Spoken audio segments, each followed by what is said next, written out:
Šviežiais laidos produktais rūpinasi ir laidą remia Lidl. Sveiki visi, esu Justinas Kapkovičius, virtuvės šefas ir šiandien laidoje šviežios idėjos su Lidl mes gaminsime svogūnų sriubą. Vadinasi, ašarų bus daugiau negu tavo pagalboje. Pradžiai susipjaustome svogūnus pusžiedžiais. Į kaitintą keptuvę dedame sviestą, beriame svogūnus.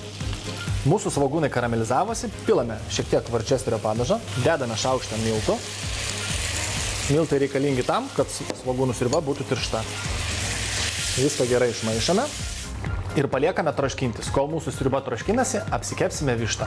Įkaitiname keptuvę, pilame šiek tiek aliejaus, vištą nuskaninu druska ir pipirais. Kol višta skrunda, pasipjaustome duoną.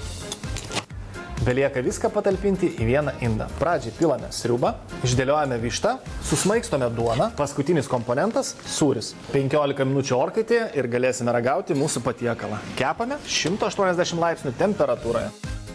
Man rodos, šitas patiekalas buvo vertas visų mano ašarų. Belieka užbarsyti šiek tiek petražalių. Rudeniu alsuojantis svogūnų sriuba su vištiena jau paruošta. Na, o mes su jumis pasimatysime jau rytoj TV3 eteryje šviežios idėjos su Lidl laidoje. Šviežiais laidos produktais rūpinasi ir laidą remia Lidl.